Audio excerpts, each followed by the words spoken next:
আমার জীবনে আমি দেখেছি পিস্তল নিয়ে ঘুরছে আমার সামনে দিয়া যে গুলি করব বেশি কথা বলে। আমি বলছি যদি গুলি করো তাতে কোনো দুঃখ নাই, তবে আমার মৃত্যু গুলিতে না থাকলে পাশে একজন মরে যাবে, আমি মরব না। এই ঈমান আমার আছে, বলেন ঠিক কিনা? আমার বন্ধুগণ, ফোনে জিজ্ঞাসা করলাম যে আসা মাত্র গুলি করা হবে, আপনি লিখেছেন ওই গুলি যে আপনারও লাগতে পারে, আপনি কি কোনো গ্যারান্টি দিতে পারেন?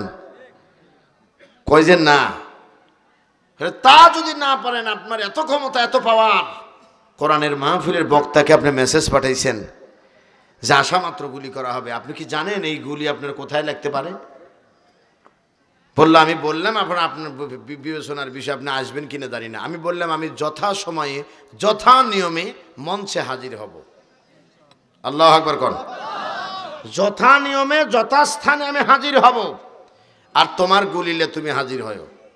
আশা করি আমার রব যদি মৃত্যু না লেখে রাখে ও গুলি ফুটবে না, বলেন ঠিক কিনা?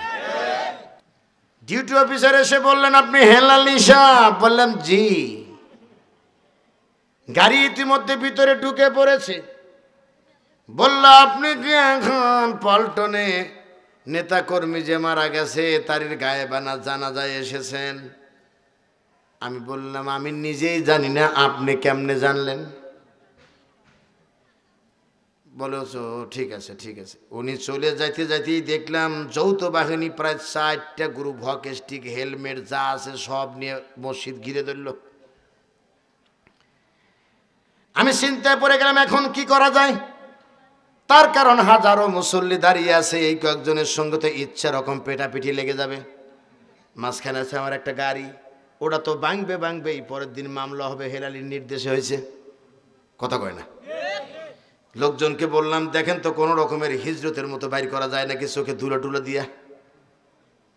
কোন রকমের মাথার টুপিটা খুলে আস্তে করে বেরিয়ে গেলাম, অন্য বাড়ি ঢুকাই দিয়ে বেরিয়ে নিয়ে গেলেন। চলে আসার পরে নামাজ শেষে ওসি সাহেবের সঙ্গে কথা কয় আপনি বিএনপির কোন দলে আছেন, কোন পদে আছেন? আমি বললাম আমি তো বিএনপি করি না। আমার এই কথা বলার কারণটা কি? উনি ডেকে বললেন কারণটা হলো যদি আপনি অপরাধ না করবেন পালাইয়া গেছেন কেন?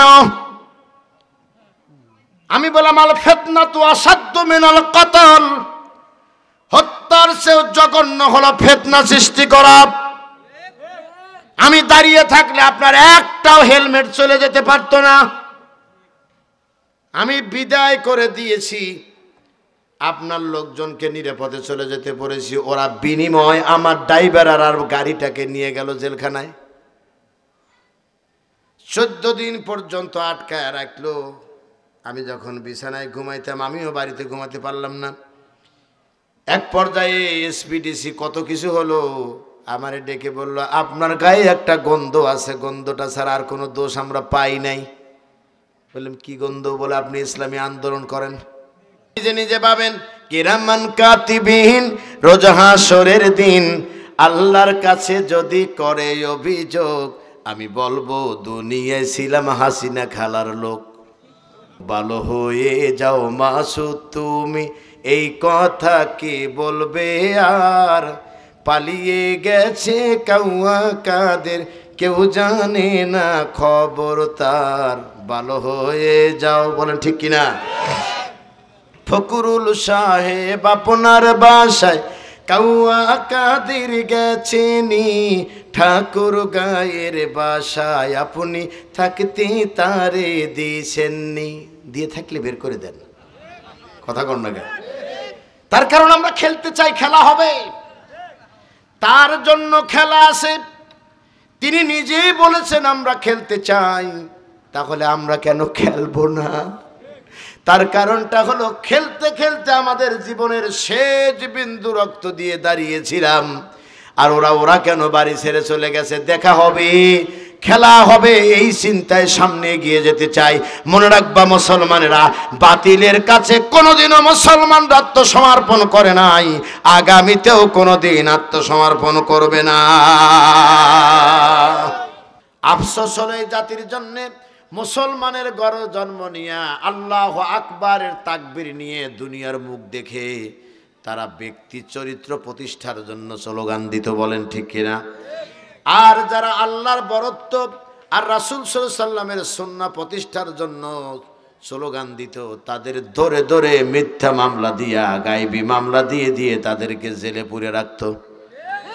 দিনের পর দিন, রাতের পর রাত রিমান্ডে দিয়ে তাদের নির্যাতন করা হতো। আল্লাহ পাক ডেকে বলেছেন, আমি ছাড় দেই কিন্তু ছেড়ে দেই না।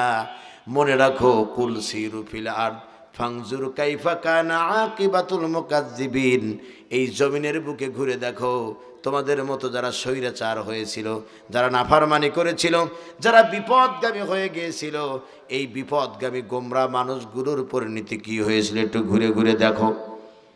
সুতরাং আমিও আপনাদের বলি, যদি বিপদ দেখতে চান, বিগত সরকারের কর্মীদের দিকে তাকান, তাকায় দেখেন বিপদ কারে বলে। এমনও দিন গেছে এমপি মন্ত্রী দরকার হয় নাই, নিজের এলাকার পাতি নেতার গরমে এলাকা গরম। মিথ্যা কথা বলছি নাকি বলেন?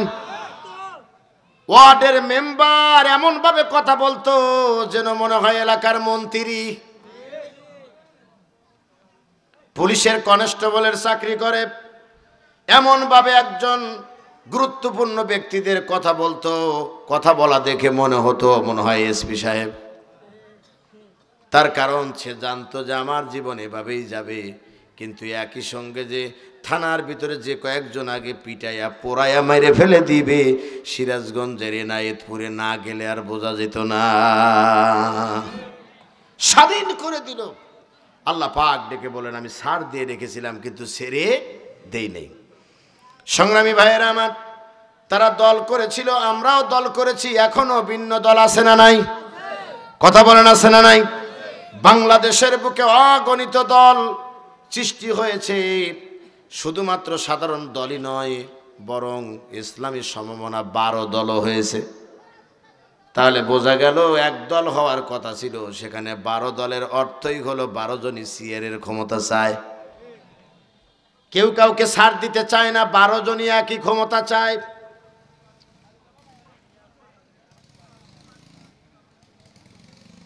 আপনারা কি কষ্ট পাচ্ছেন? আলহামদুলিল্লাহ বলেন, আর চিৎকার দেন আল্লাহু আকবার।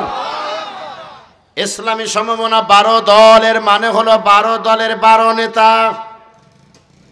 আইন রচনা করবে আল্লাহর, ওরা 12 নেতা হয়ে আজ দেশে অশান্তি সৃষ্টি হয়েছে। এদেশের সব আলেম ওলামা যদি এক কাতারে আসতো, তাহলে এই সমাজের বুকে বামপন্থীরা মাথা উঁচু করে কেউ কথা বলতে পারত না। তবে কিয়ামতের দিন যায় যার যার দলের পরিচয় শেষে দিও, কিরকম পারো। কেরামান কাতিবিন, রোজ হাসরের দিন আল্লাহর কাছে যদি করে অভিযোগ, আমি বলবো দুনিয়ায় ছিলাম আওয়ামী লীগের লোক। কথা কয় না, আরে জোরে কর না কে? আওয়ামী লীগের যে ভাইটা আছে, ওর কাছে যা জিজ্ঞাসা করেন আপনি কোন দল, ও নিঃসন্দেহে বলবে আমি আওয়ামী লীগ। মা খরচ করে কোন আওয়ামী লীগ। জিজ্ঞাসা করা হয়েছে আপনি কোন দল, ও বলবে আমি বিএনপি। আপনারে জিজ্ঞাসা করলে আপনি বলবেন আমি আগে কিছুই ছিলাম না, এখন জামাত। দেখছেন তো সিলেটের টিকটক দেখেন নাই? 2 বন্ধু হাত ধরে ইট মারা শুরু করছে, টিকটক বানাইছে, বলছে বল তুই কোন দল করিস? কয় আগে যা করছি আওয়ামী লীগ ছিলাম, এখন আওয়ামী লীগও না, বিএনপিও না, এখন জামাত। এর মানে হলো জামাতের কাছে আসলে নিরাপদ। আগে নিজে নিজে ভাবেন, কিরামান কাতিবিন, রোজ হাসরের দিন আল্লাহর কাছে যদি করে অভিযোগ, আমি বলবো দুনিয়ায় ছিলাম হাসিনা খালার লোক।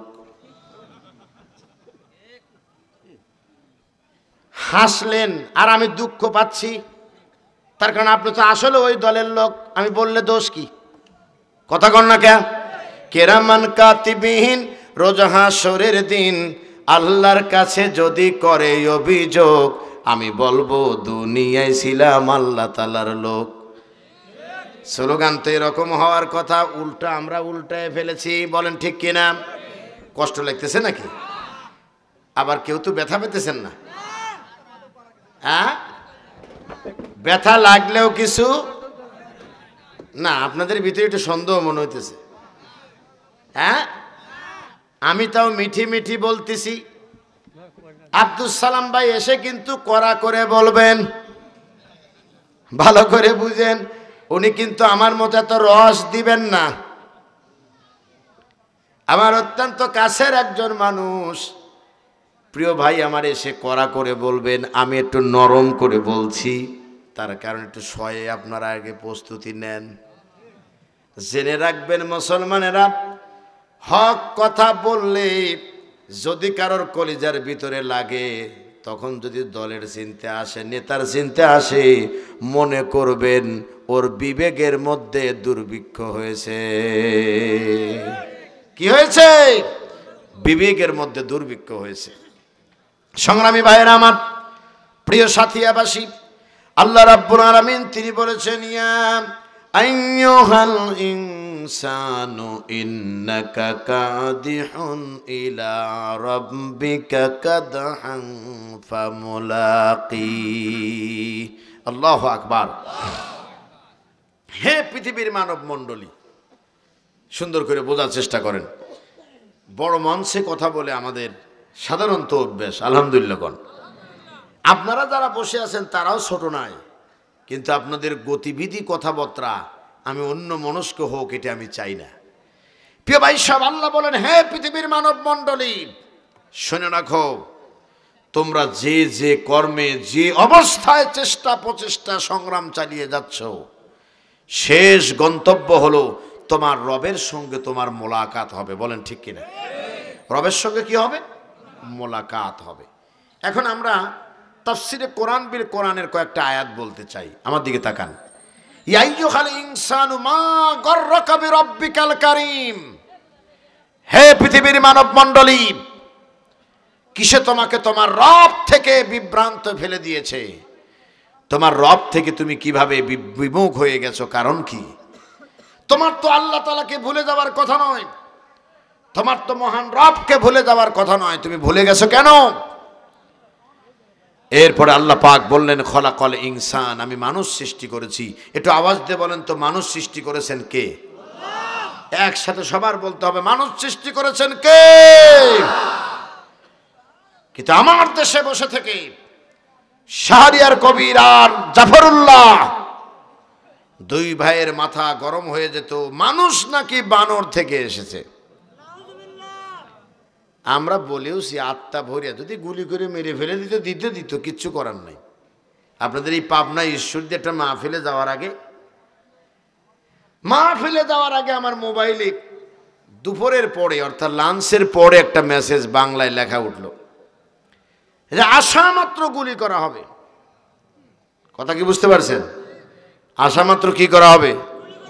তা আমি বললাম যে আসলে কি অবিবেচক মানুষ, একটু নাস্তাও দিবে না, যাওয়ার পরেই গুলি করবি, এত সাংঘাতিক লোক। তো মানুষ না বেঈমান? কয় কি, এটা মেহমান মুসাফির যাবে, আরো বলছে যাওয়া মাত্র গুলি, এনে নাস্তাও দিবে না। তো ভাবতে ভাবতে ড্রাইভারকে ফোন দিলাম যে তাহলে এই যে এই সমস্ত মায়ের আরম্ভ হবে, আজকে কি করবে, যাবে নাকি? কথা কি বুঝতে পারছেন? এটা ড্রাইভার আমারে বললো যে সেটা চিন্তারই তো বিষয়, তারপরও দেখি। এর মধ্যেই ফোন বেজে উঠেছে, ফোনে বলতেছে যে মেসেজ পাইছেন।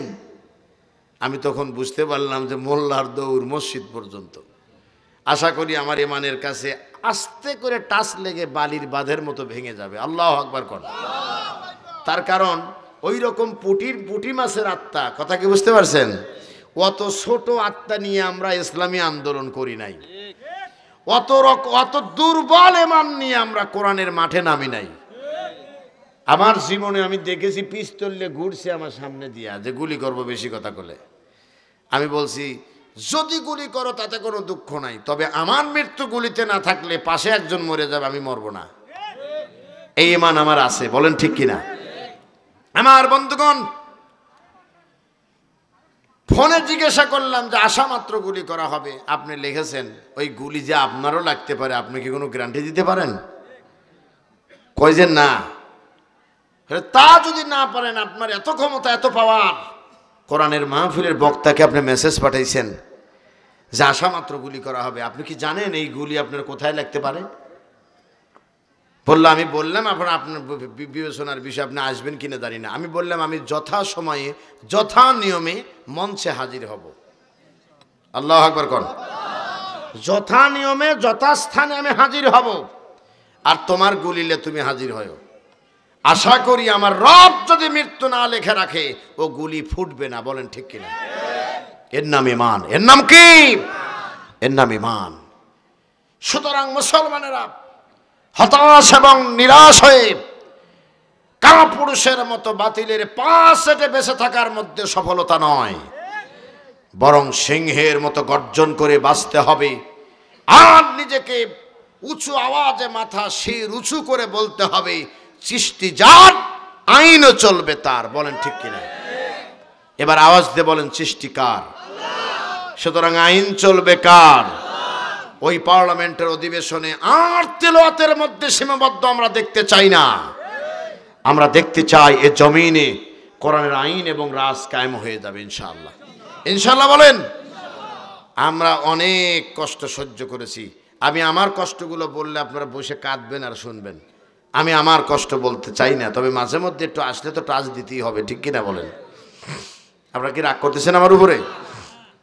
আমার বন্ধুগণ, আমরা তাফসীরে বিল কোরআনের গিয়েছি। দুটি আয়াত আমি আপনাদের সামনে পড়েছি। এক নাম্বার পড়েছি হলো সূরা ইনফিতার থেকে 6 নম্বর আয়াত। আল্লাহ বলছেন, হে পৃথিবীর মানব মণ্ডলী, কিসে তোমাকে তোমার রব থেকে বিভ্রান্তের মধ্যে ফেলে দিয়েছে? এরপরে খলাকল ইনসান সূরা আর রহমান থেকে সম্ভবত 4 নম্বর আয়াত পড়েছি। খলাকল ইনসান, আল্লাহ মানুষ সৃষ্টি করেছেন, আর ওরা বলল মানুষ নাকি বানর থেকে এসেছে। চিল্লায় বলেন নাউজুবিল্লাহ। আজ মুরগি কবির কোথায়? আজকে মুরগি কবিরের জায়গা হলো জেলে। বলেন ঠিক কিনা? আপনারা দেখেছেন তো হাতে হ্যান্ডকাপ লাগায়া আমাদের নেতাকে মৌলানা মতিউর রহমান নিজামী নয়, আমাদের নেতাদেরকে মৌলানা রফিকুল ইসলাম খান, মৌলানা তাসনিম আলম এবং এটিএম আজাহার সহ অসংখ্য ইসলামী আন্দোলনের তাহাজ্জুদ গোজার মানুষগুলোকে শুধুমাত্র হ্যান্ডকাফি লাগাই নাই, ডান্ডা বেরি দিয়ে হাতে পাথরের ব্যাগ দিয়ে আদালতে হাজির করা হয়েছে। তাদের আত্মনাদ মহান রবের কাছে পৌঁছেছিল। বলেন ঠিক কিনা? পৌঁছে নেই আল্লাহর কাছে? আল্লাহর কাছে পৌঁছেছে তাদের কথা। আমার বন্ধুগণ, সেই সমস্ত ব্যক্তিগুলোর কথাগুলো আল্লাহ সুবহানাহু ওয়া তাআলার কাছে পৌঁছে গেছে, আর সে আজিমে কবুল হয়ে গেছে। আর শাহরিয়ার কবিররা ওই টকশুতে বসে এদেরকে মৌলবাদ মৌলবাদ বলে গালি দিয়েছে। পর্দার ওয়াজ করলে ওদের কষ্ট লাগতো। ওদের কোরআনের আয়াত যদি ভারতে যদি কি বলে সৌদি আরবে পড়ে যদি কারোর হাত কেটে দিত চোরের, ওরা সেখানেও মৌলবাদের গন্ধ পেত। এক পর্যায়ে ওরা বলল মানুষ নাকি বানর থেকে এসেছে। আর আমরা তীব্র প্রতিবাদ করে বলেছিলাম নিঃসন্দেহে মুরগি কবির আর জাফরুল্লাহ ওরাই বানর থেকে জন্ম নিছে। ওরাই কি থেকে জন্ম নিছে?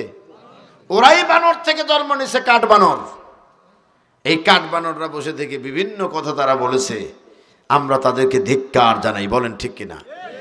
আল্লাহ রাব্বুল আলামিন অন্য জায়গায় তিনি আবার বলতেছেন, হাল আতা আলাল ইনসানি হিলুম মিনাদ দাহরি লাম ইয়াকুন শাইয়্যাম মাযকুরা। মানুষের জীবনে এমন একটা কাল এবং সময় অতিক্রান্ত হয়েছে যখন তাকে কোনো পদার্থ হিসেবেই গণ্য করা হয়নি। বলেন ঠিক কিনা? এমন একটা সময়, এমন একটা কাল অতিবাহিত হয়ে গেছে মানুষের জীবনে। সে মানুষ কিভাবে আল্লাহর প্রশংসা না করে নিজেদের প্রশংসায় ব্যস্ত হয়ে পড়েছে। এরপরে আল্লাহ রাব্বুল আলামিন বিশ্ব নবীর মাধ্যমে আমাদেরকে জানিয়ে দিয়েছেন, কুরিন্নাল মাউতাল্লাযী তাফিররুনা মিনহু ফাইন্নাহু মুলাকীকুম সুম্মা তুরাদ্দুনা ইলা আলিমিল গায়বি ওয়াশ শাহাদাতি ফায়ুনাব্বিউকুম বিমা কুনতুম তা'মালুন। আল্লাহ আল্লাহ পাক ডেকে বললেন, হে পৃথিবীর মানুষের একটু কান খুলে শোনো, নবী আপনি বলে দেন, কুলিন্নাল মাউতাল্লাযী তাফিররুনা মিনহু ফাইন্নাহু মুলাকীকুম। মৃত্যু থেকে বাঁচার চেষ্টা আমরা করছি। আপনাদের রাউতি কবরস্থান, আমি মনে করি দুলারি ইউনিয়নের মধ্যে একটি ঐতিহ্যবাহী একটি গ্রাম।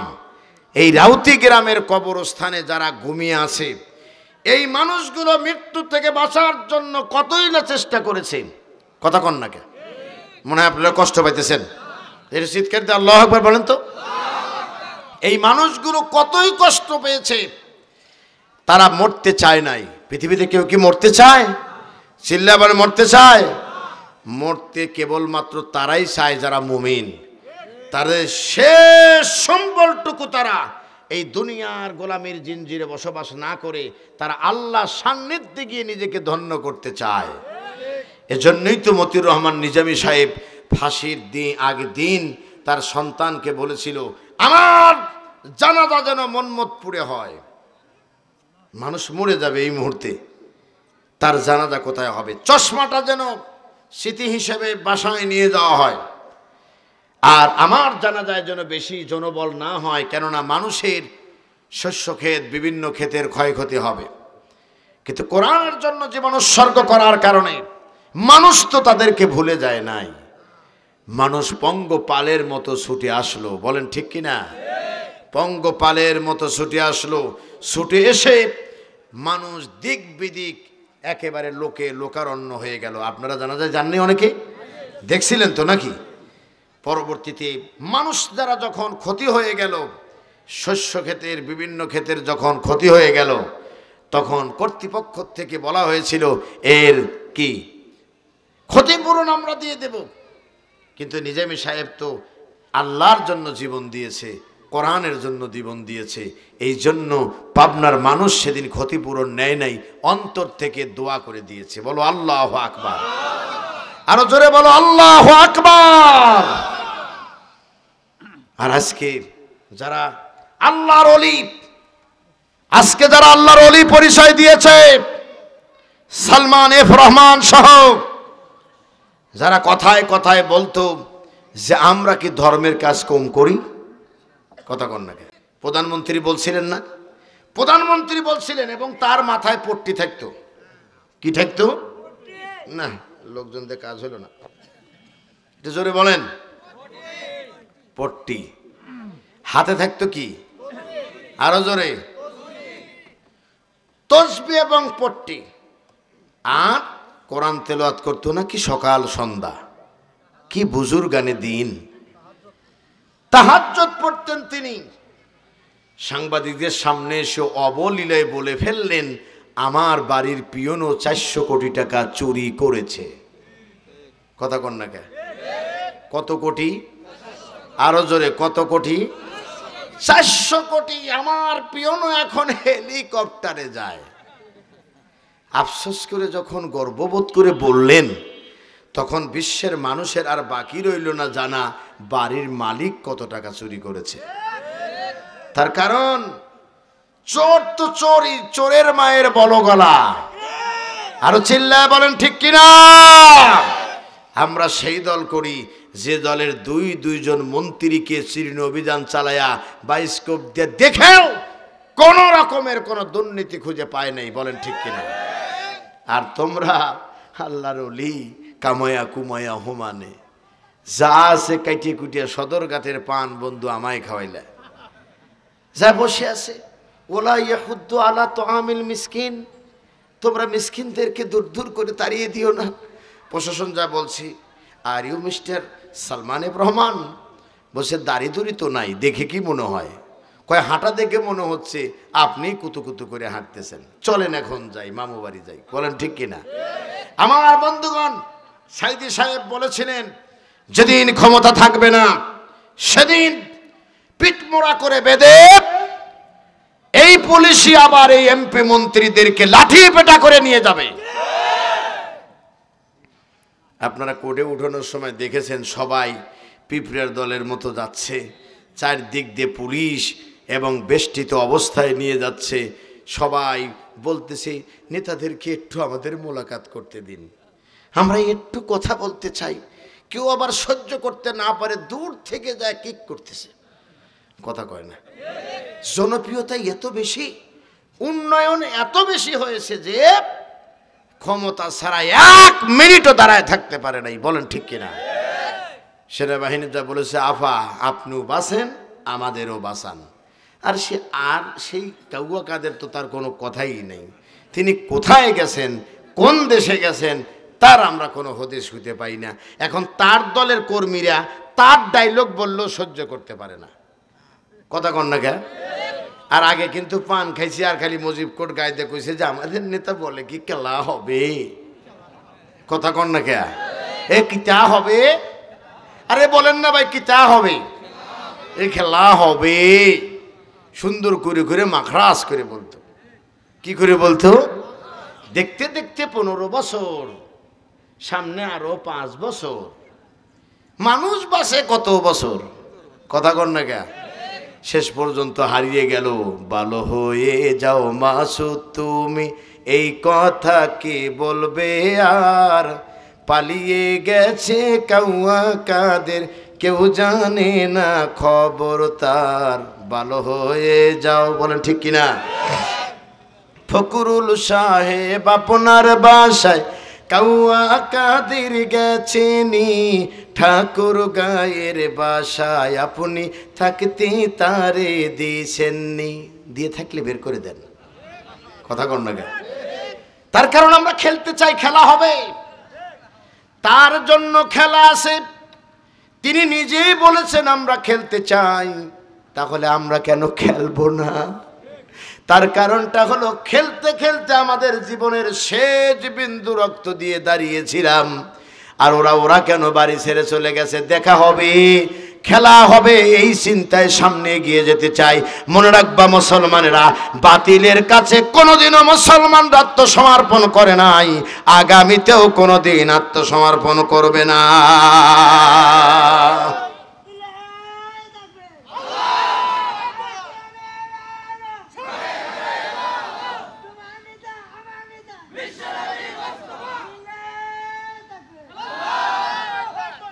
স্লোগান কিন্তু জটিল, শুধু একটু সংশোধনী দেব, রাগ হবে না তো আপনাদের?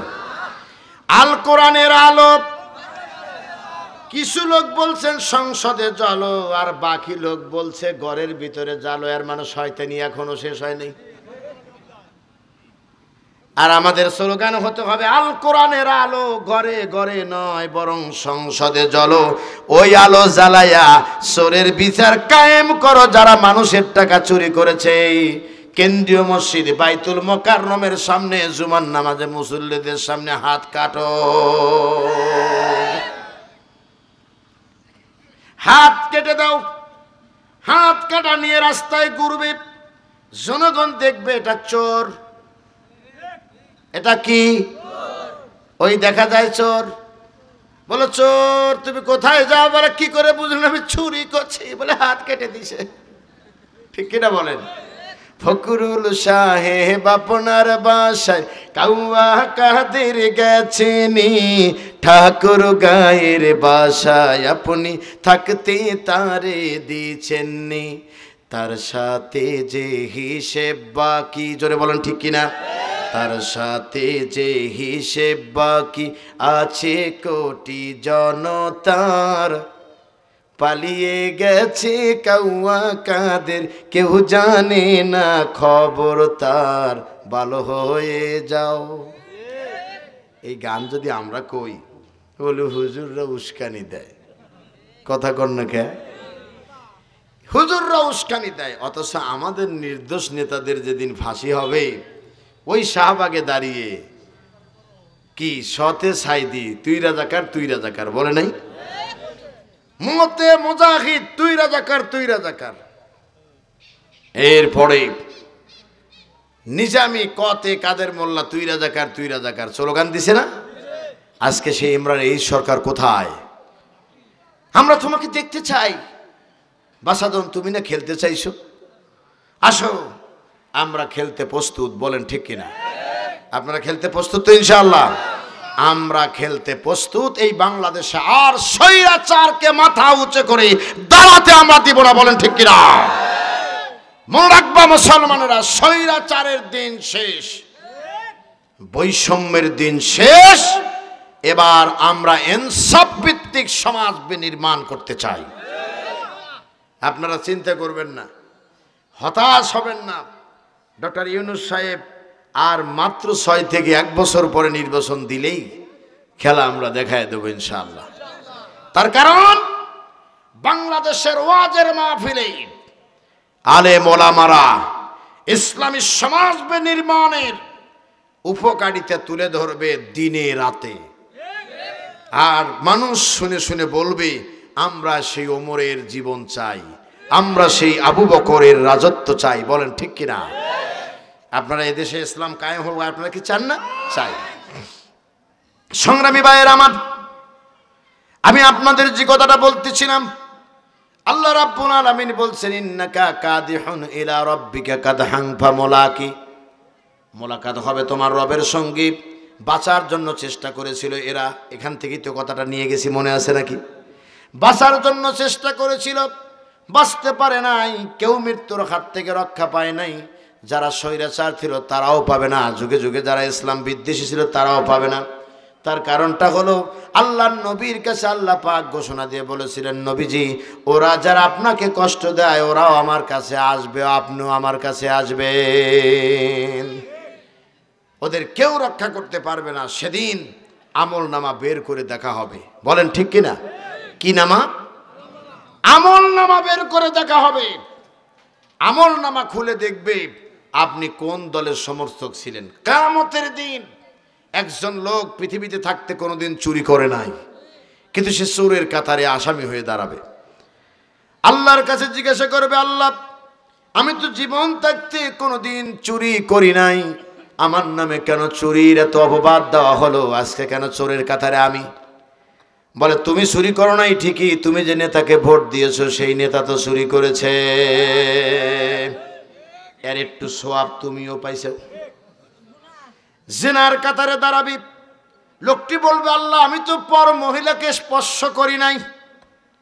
আল্লাহ রাব্বুল আলামিন ডেকে বলবেন পর মহিলাকে স্পর্শ করো নাই, কথাটা ঠিক আছে, তুমি যারে দিয়েছো ওই নেতা পর মহিলার ছোঁয়া না পেলে, ইডেন কলেজের ছাত্রীদের না পেলে, ঢাকা বিশ্ববিদ্যালয় অসহায় নারীদের না পেলে, পদ পদবি দেওয়া মহিলাদের, চরিত্রহীনা মহিলাদের ছোঁয়া না পেলে নেতাদের গুম হতো না, তারির সওয়াব তুমি পেয়েছ।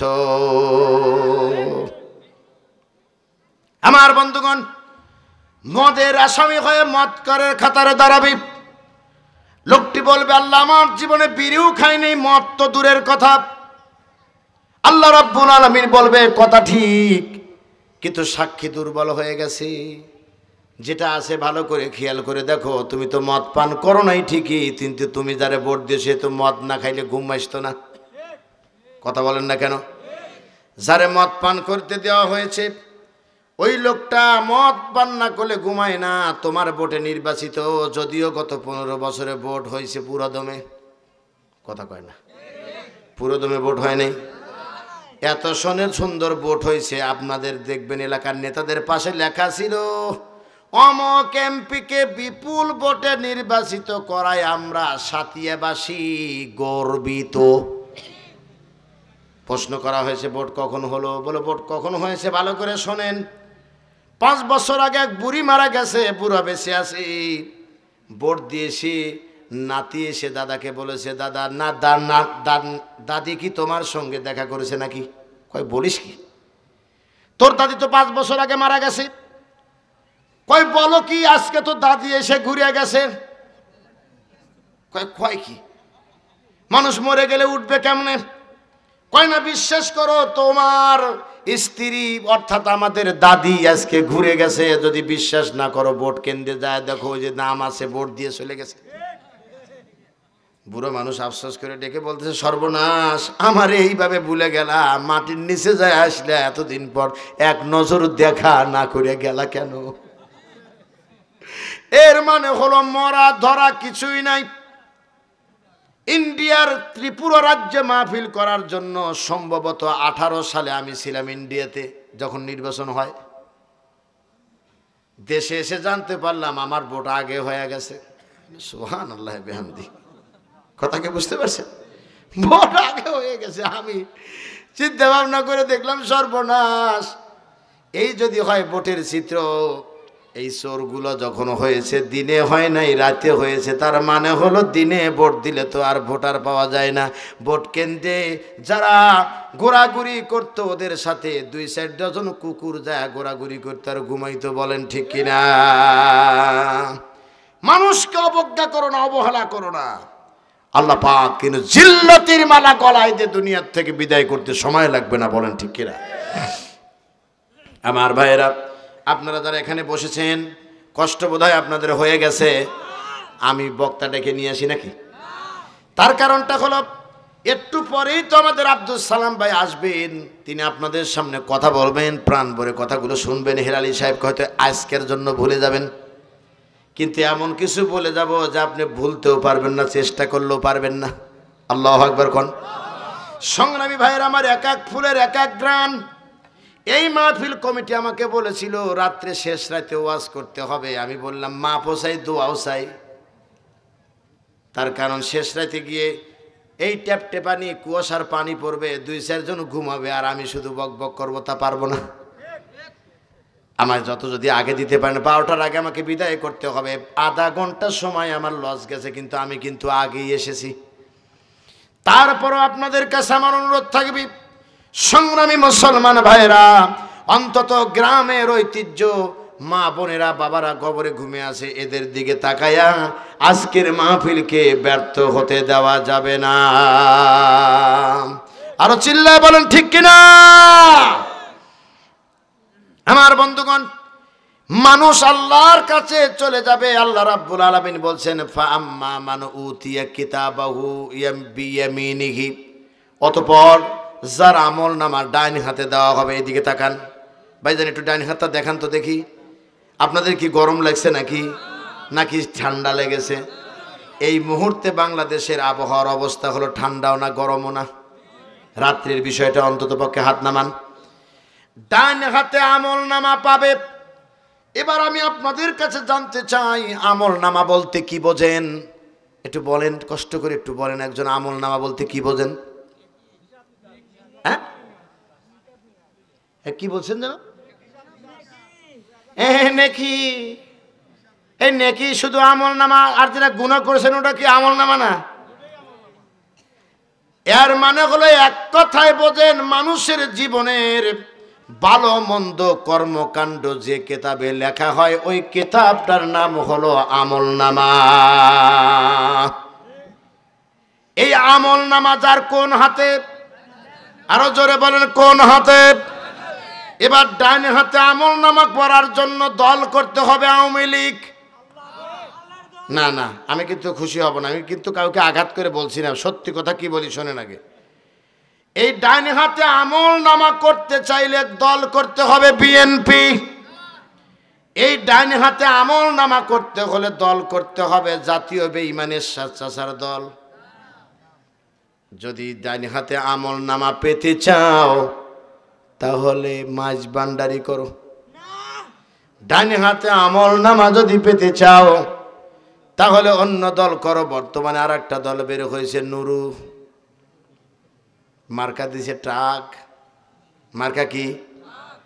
এর মার্কা নিয়ে আরো কিছু আছে, গণ অধিকার আছে, গণফোরাম আছে, কত কিছু আছে। এই এক একটা করে দল করতে হবে যদি ডান হাতে আমল নামা পেতে চাও। আল্লাহ বলছেন ডান হাতে আমল নামা যদি পেতে চাও তাহলে যা আল্লাহ আদেশ করেছে, নিষেধ করেছে, এটা যারা বাস্তবায়ন করতে চায় ওই দলের সদস্য হও। ঠিক কিনা বলেন? এইটা যদি আমি আপনি করতে পারি তবেই কিয়ামতের দিন ডান হাতে আমল নামা হবে। আর আল্লাহ তার পুরস্কার স্বরূপ বলেছেন, আমি আল্লাহ রাব্বুল আলামিন ফাসাউফা ইউহাসাবু হিসাবাই ইয়াসীরা। এই ডান হাতে যারা আমল নামা পাবে, এই আমল নামা পাওয়া ব্যক্তিগুলোর হিসাব আমি আল্লাহ পাক সহজে করে দেব। জোরে বলেন আল্লাহু আকবার। সহজে যদি হিসাব হয়, কি হয়? সহজে যদি হিসাব হয়ে যায়, দুঃখ কষ্ট বেদনা কোনো কিছু থাকবে নাকি? কথা কর না কেন? আচ্ছা, আপনাদের কষ্টটা দূর করে দিই। এখন বাজে আমার ঘড়িতে 12টা বেজে 1 মিনিট। আমার বন্ধুগণ, অনেক কথা বাকি রয়েছে, আমার এখনো বলি নাই। সংগ্রামী ভাইয়েরা আমার, আল্লাহ রাব্বুল আলামিন তার হিসাব সহজ করে দিবেন। আর আমি বললাম হিসাব সহজ করার জন্য দল করতে হবে। আল্লাহ রাব্বুল আলামিন বলছেন, আলতাকুম মিনকুম উম্মতি ইয়াদউনা ইলাল খায়র ইয়ামুরুনা বিল মারুফ ওয়া ইয়ানহাউনা আনিল মুনকার। তোমাদের ভিতরে একটা দল থাকবে, এদিকে তাকান, তোমাদের ভিতরে একটা দল থাকবে। ওই দলের প্রথম নাম্বার কাজ হলো সৎ কাজে আদেশ দিবে। চিল্লায় বলেন, কি দিবে? কে বলছেন? আমি বলছি, বাবাজি বলছে, আব্দুল সালাম ভাই বলবে না, কেউ বলবে না, বলেছেন আল্লাহ রাব্বুল আলামিন। তোমাদের ভিতরে একটা দল থাকবে, ওই দল যদি তোমরা করো তাহলে প্রথম নাম্বার কাজ হলো সৎ কাজের আদেশ দিয়ে দাও।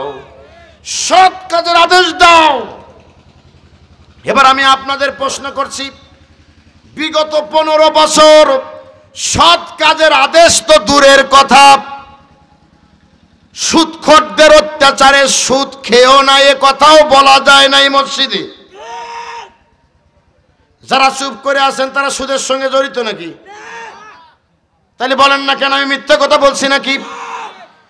এই সুদখোরদের অত্যাচারে মসজিদে সুদ খেয়েও না এ কথাটাও বলা যায় নাই। তার কারণ এখানে আছে, আপনারা গুমারটা যদি খুলে দিয়ে যাই মনে করবেন যে হুজুর সব শেষ করে দিলেন। অধিকাংশ মসজিদ কমিটির সদস্যরা যারা ছিল তারা আদতেই তারা আসল সুদখোর ছিল। গ্রামের সুদখোর, ঘুষখোর, জেনাকার, অবৈধ টাকা ইনকাম করা, রাস্তাঘাটের ইট বালু সিমেন্টের টাকা চুরি করে খাওয়া মানুষের নাম না দিলে কমিটি টিকতো না। এই লোকগুলো গিয়ে একজন কামিল পাস, একজন দাওরায়ে হাদিস, একজন বিশ্ববিদ্যালয় পড়ুয়া, একজন ইসলামী বক্তাকে অথবা ইসলামী ব্যক্তিকে তারা হেনস্থা করতো। বলেন ঠিক কিনা? বক্তব্য দিতে দিত না, উল্টা বলতো, হুজুর ওয়াজের নামে উস্কানি দিবেন না, ওয়াজের নামে এমন কথা বলবেন না যে আমাদের সমাজে বিশৃঙ্খলা হয়। চিন্তা করছে তো কি শৃঙ্খলা লোক। শয়তান অবাক হয়ে তাকায় থেকে বলে, তুই নিজেই তো বিশৃঙ্খলা দলের মেম্বার, তুই উল্টা বলতেছিস বিশৃঙ্খলা যেন না হয়। বিগত বছরের নেতাদের কয়েকটা বৈশিষ্ট্য ছিল। 1 নাম্বার বৈশিষ্ট্য হলো আমাদেরকে বলতো, যারা শেষে ওয়াজ করতাম দেখবেন সারাক্ষণ কেউ আসতো না, বক্তাকে উঠাই দিলে পাশে এসে বসে থাকতো। পাশে বসে টুপি মাথায় দিয়ে মানুষকে দেখাইতো, দেখো আমরা কিন্তু ধর্ম কম করি না। আসলে নিজ দেব কেটে দিয়া, শিক্ষা ব্যবস্থায় বিন্যাস্তিক বসায়া দিয়া, আর কুদরতে খুদা গজবে খোদার শিক্ষানীতি চালু করে দিয়া এ দেশটারে পাগল বানানোর চেষ্টা করছিল। এদেশে কোনো বই ছাপানো হয় নাই, সব বই কলকাতা থেকে ছাপায় নিয়ে এসে এদেশের প্রেস কোম্পানির মালিকগুলোকে ফকির বানানোর ষড়যন্ত্র করা হয়েছিল। সব কিছু শেষ করে দেওয়ার সিদ্ধান্ত করেছিল। সংগ্রামী ভাইয়েরা আমার, কাছে এসে বসে থেকে অনেক সময় হুজুরদের সঙ্গে দেখা করত, যা বলতো, হুজুর কি হয়েছে, আপনিও মানুষ, দেশ বিদেশে ঘোরেন, ভালো কথা, আমাদের দেশের মানুষ রাজনীতি পছন্দ করে না। ওই যে ভোটই তো নাই, রাজনীতি পছন্দ করবি কি দিয়ে? কথা কয় না। এত দাবা মনসে আলমগীর ওয়াজ চলে বলো তো দেখি, 2-4 হাত লাভ দেওয়ার মতো লোক নাই। সব মনে হচ্ছে যেন কি সিদরাতুল মুনতাহায় চলে যাচ্ছে। রাত বেশি হয়ে গেছে নাকি? হায় আল্লাহ, কয় কি? পাবনার মানুষ নর্মালি যদি বক্তা তুলে দেয় তাও কয় 10:30, 11টা, 11:30। আমরা বসে তাকায় থেকে বলতাম, এই আমারই আজই বলছে যে একটু বিছানা একটু গোট দেন। তা আমি বললাম, গত 2 রাত বর্ডারের জায়গায় প্রোগ্রাম ছিল, আমার সারা রাত জাগতে হয়েছে। এমনও হতে পারে আপনি 10 মিনিটের জন্য শোয়াই দিলে আমি কিন্তু ঘুমিয়ে যাব, আর উঠতে পারবো না। ওনারা বললেন সবাই বেরিয়ে আসেন, হুজুরকে একটু আরাম করতে দেন। আমি তো ভয় পেয়ে গিয়েছিলাম যে শেষ পর্যন্ত আমারই আখেরি মোনাজাত হয় নাকি। এই পাবনার মানুষের কথাগুলো বলে শেষ করতে পারবো না। আমি যে কথাটা বলতেছিলাম, মাহফিলে বক্তাকে ডেকে বলতো, হুজুর এমন ওয়াজ করবেন যা আসমানে আছে আর জমিনের নিচে আছে, মাঝখানে কি হচ্ছে না হচ্ছে এগুলো বলার দরকার নেই, খালি আপনার কাজ চালায় যাবেন। ওনারা বক্তব্য দিত, আমি এক নেতার বক্তব্য শুনছিলাম, বিশ্বাস করবেন না, জানাজার দোয়া পড়তেছে ইন্না নিন্না নিন্না না জীবন। আমি তো অবাক হয়ে তাকায় দেখলাম, সর্বনাশ, এতক্ষণ কার জন্য দাঁড়ায় থাকলাম, ইন্না নিন্না নিন্না নিন্না। তার কারণ হলো ওরা হলো এমন ব্যক্তির দলের লোক যে দলে সব সময় লেখা উঠতো অমক দলের অমক নেতা মৃত্যুর সঙ্গে পাঞ্জা লড়তেছে, পায়খানার গরম সহ্য করতে পারে নাই, মৃত্যুর সঙ্গে পাঞ্জা লড়তেছে। কিছুক্ষণ পর লেখা উঠেছে অমক দলের অমক নেতা মারা গেছে, ইন্না লিল্লাহ ডট ডট ডট ডট রাজিউন। এক ইমাম সাহেব জিজ্ঞাসা করেছে, এতদিন ওয়া ইন্না ইলাইহি রাজিউন জানলাম, এখন ডট ডট ডট ডট লাগাইছে কেন? কয় জীবন থাকতে কোনোদিন কোরআন পুরোটা মানে নাই, এই জন্য দোয়ার সময় অর্ধেক দোয়া বলেন, ঠিক কিনা? সংগ্রামী ভাইয়ের আমার, আমি যে কথাটা আপনাদের বোঝানোর জন্য চেষ্টা করতেছি, এত সুন্দর করে আমাদেরকে বুঝাইতো, হুজুর আমার এলাকার মানুষ কোনো রাজনীতি পছন্দ করে না, তাহলে কি পছন্দ করে? কয় শুধু কাঁদাবেন, কথা কয় না, শুধু কান্না করাবেন, চোখ দিয়ে যেন পানি বের হয়, এমন কাহিনী আপনার কাছে শুনতে চাই। কিন্তু আমরা যখন মঞ্চে বসতাম, আল্লাহর কোরআন আমার সামনে, আমার তেমন কোনো জ্ঞান নাই, আমার ভিতরে একটা কথা জেগে উঠতো, আল্লাহ যে জমিনে সুদ মুক্ত হয় নাই, যে জমিনের অফিসগুলো ঘুষ মুক্ত হয় নাই, যে জমিনের হোটেলগুলো জেনা মুক্ত হয় নাই, যে জমিনের পতিতা এখনো বন্ধ হয় নাই, যে জমিনে বট চুরি আমানত এখনো বন্ধ হয় নাই, যে জমিনে নারীর পর্দা এখনো প্রতিষ্ঠিত হয় নাই, যে জমিনে তোমার আইন দিয়ে এখনো সমাজ এবং দেশ চলে না, ওই জমিনে চোখে পানি বাইর না করিয়া আল্লাহর আইন প্রতিষ্ঠার কথা যদি কোনো আলেম না বলে, কিয়ামতের দিন জালেমকে সহযোগিতা করার কাতারে দাঁড়াতে হবে। টেলিফোন গেছে এসপি সাহেবের কাছে, এখন যিনি এসেছেন উনি আরো বড় রাজাকার। কথা কি বুঝতে পারছেন? জনগণ কিছু বলেই সময় পাই না, মসজিদের ভিতরে উঠে বলে নারায়ে তাকবীর। কইলাম আপনারাই তো বিপদে ফেলাইতে সারছেন, এই যে তাকবীর গুলো দিচ্ছেন এইভাবে দিয়েন না। আল্লাহর কি কাম, পরের জুমাই হাজি আল্লাহর বান্দারা। ডিউটি অফিসার এসে বললেন, আপনি হেলালি সাহেব? বললাম জি। গাড়ি ইতিমধ্যে ভিতরে ঢুকে পড়েছে। বলল, আপনি কি এখন পল্টনে নেতা কর্মী যে মারা গেছে তার গায়েবানা জানাজায় এসেছেন? আমি বললাম, আমি নিজেই জানি না, আপনি কেমনে জানলেন? বলেছো ঠিক আছে ঠিক আছে। উনি চলে যাইতে যাইতেই দেখলাম যৌথ বাহিনী প্রায় 4টা গ্রুপ, হকি স্টিক, হেলমেট যা আছে সব নিয়ে মসজিদ ঘিরে ধরল। আমি চিন্তায় পড়ে গেলাম, এখন কি করা যায়? তার কারণ হাজারো মুসল্লি দাঁড়িয়ে আছে, এই কয়েকজনের সঙ্গে তো ইচ্ছা রকম পেটাপিটি লেগে যাবে। মাঝখানে আছে আমার একটা গাড়ি, ওটা তো ভাঙবেই, পরের দিন মামলা হবে, হেলালির নির্দেশে হয়েছে। কথা কয় না? লোকজনকে বললাম, দেখেন তো কোনো রকমের হিজরতের মতো বাইর করা যায় নাকি, চোখে ধুলো টুলো দিয়া। কোন রকমের মাথার টুপিটা খুলে আস্তে করে বেরিয়ে গেলাম, অন্য বাড়ি ঢুকাই দিয়ে বেরিয়ে নিয়ে গেলেন। চলে আসার পরে নামাজ শেষে ওসি সাহেবের সঙ্গে কথা কয়, আপনি বিএনপির কোন দলে আছেন, কোন পদে আছেন? আমি বললাম, আমি তো বিএনপি করি না। আমার এই কথা বলার কারণটা কি? উনি ডেকে বললেন, কারণটা হলো যদি আপনি অপরাধ না করবেন পালাইয়া গেছেন কেন? আমি বললাম, আল ফিতনাতু আসাদ্দু মিনাল কতল, হত্যার চেয়ে জঘন্য হলো ফিতনা সৃষ্টি করা। আমি দাঁড়িয়ে থাকলে আপনার একটাও হেলমেট চলে যেতে পারতো না। আমি বিদায় করে দিয়েছি। আপনার লোকজনকে নিরাপদে চলে যেতে পড়েছি, ওরা বিনিময় আমার ড্রাইভার আর গাড়িটাকে নিয়ে গেল জেলখানায়। 14 দিন পর্যন্ত আটকায় রাখলো। আমি যখন বিছানায় ঘুমাইতাম, আমিও বাড়িতে ঘুমাতে পারলাম না। এক পর্যায়ে এসপিডিসি কত কিছু হলো, আমারে ডেকে বলল, আপনার গায়ে একটা গন্ধ আছে, গন্ধটা ছাড়া আর কোনো দোষ আমরা পাই নাই। বললাম কি গন্ধ? বলে আপনি ইসলামী আন্দোলন করেন। আমি বললাম আমি গর্বিত, আজকে যারা কেরামান কাতিবিনের মতো রিপোর্ট তৈরি করেছেন, এই রিপোর্ট তো আল্লাহর কাছে কিয়ামতের দিন দেখা হবে। কথা কন না কেন?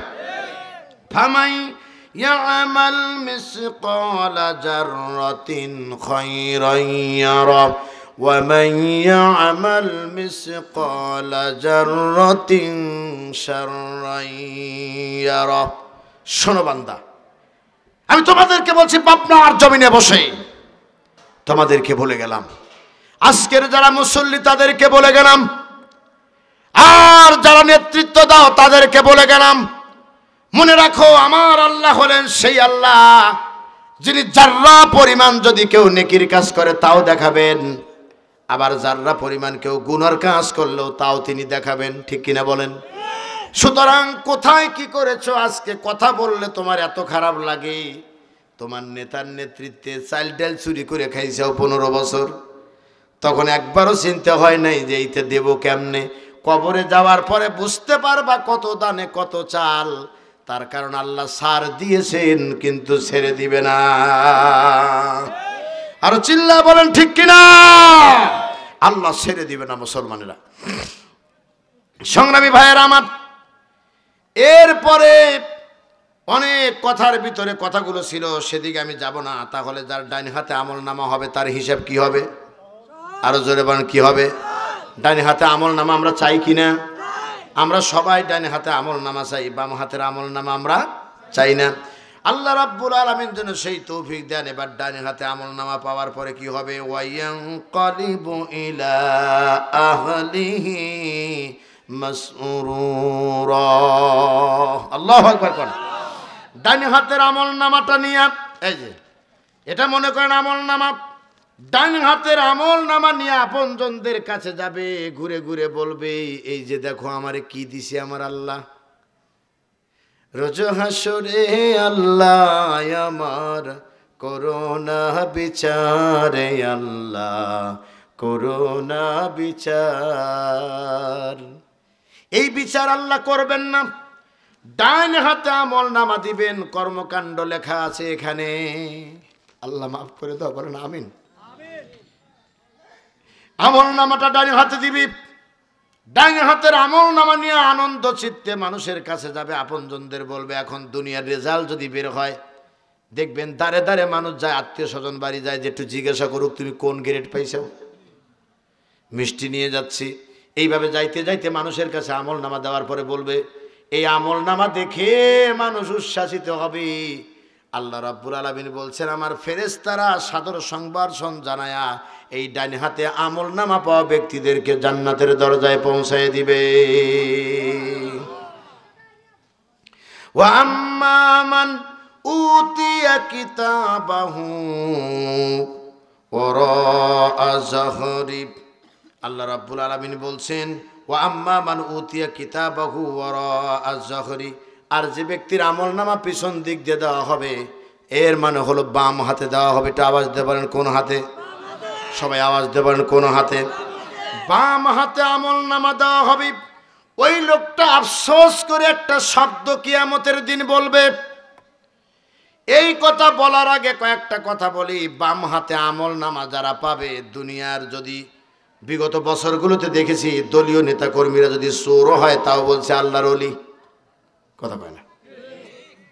আর যদি বিরোধী দলের নেতা হয়েছে তাহলে কোনো কথা নাই, শুধু গোপন সংবাদের ভিত্তিতে জামাত শিবিরের এতজনকে অমুক জায়গা থেকে গ্রেপ্তার, সাথে কি পাইছে? তাফহিমুল কোরআন। তাফহিমুল কোরআনে কি আছে? সূরা আস-সাফ আছে। কথা কন নাকি? আমার জীবনে এমন এলাকায় ওয়াজ করেছি, আলেম ওলামা ভাইয়েরা আর বিরোধিতা করেন না, অনেক হয়েছে।